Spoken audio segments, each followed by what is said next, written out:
Hello student, welcome to my YouTube channel GK word for all subject. आज हम करने जा रहे हैं some facts about Ganga river. Ganga river के बारे में हम कुछ ऐसी बातें जानेंगे जो हमारे एग्ज़ाम से रिलेटेड इम्पॉर्टेंट होती हैं। तो फटाफट से हम गंगा रिवर के कुछ फैक्ट कर लेते हैं और आप इसके नोट्स अपनी कॉपी में ज़रूर बनाएं और इसे लर्न कर लें। एग्ज़ाम में इससे 1 या 2 क्वेश्चन ज़रूर आते हैं। तो चलते हैं अपनी वीडियो की तरफ, स्टार्ट करते हैं अपने क्वेश्चंस को। फर्स्ट क्वेश्चन इज़ गंगा नदी के 2 प्रमुख स्रोत कौन कौन हैं? तो इसके 2 प्रमुख स्रोत हैं भागीरथी और अलकनंदा। गंगा नदी कहाँ जाकर गिरती है? तो गंगा नदी बंगाल की खाड़ी में गिरती है। गंगा नदी की कुल लंबाई कितनी है?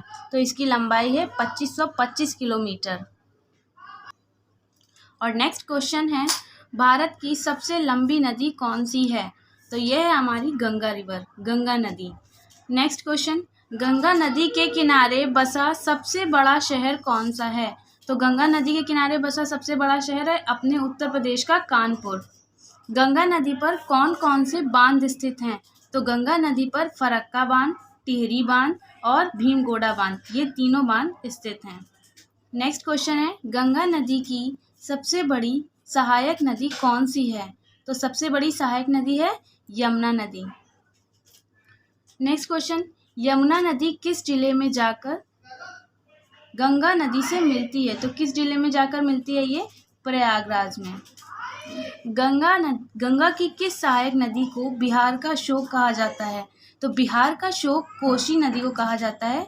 और कोसी नदी कभी कभी ऐसे पूछ लेता है किस राज्य का शोक है, तो आप बिहार का शोक याद रखिएगा। या बिहार का शोक कौन सी नदी है? तो कोसी नदी है। कौन सी नदी सीधे गंगा में जाकर मिलती है? तो सोन नदी सीधे गंगा में जाकर मिलती है।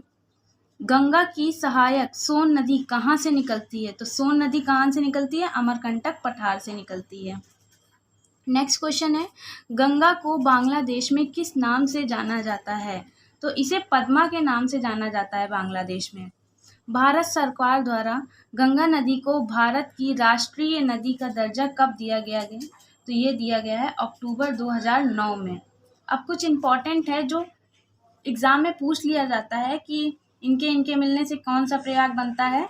तो सबसे पहले ये 4 चीज़ें और पढ़ लेते हैं हम लोग फटाफट से। और उसके बाद भागीरथी प्लस अलकनंदा, भागीरथी और अलकनंदा के मिलने से कौन सा प्रयाग बनता है? देव प्रयाग। मंदाकिनी और अलकनंदा के मिलने से कौन सा प्रयाग बनता है? रुद्र प्रयाग। पिंडार और अलकनंदा के मिलने से कौन सा बनता है? कर्ण प्रयाग। धौली गंगा और अलकनंदा के मिलने से कौन सा प्रयाग बनता है? विष्णु प्रयाग। ये सारा आप याद कर लीजिएगा।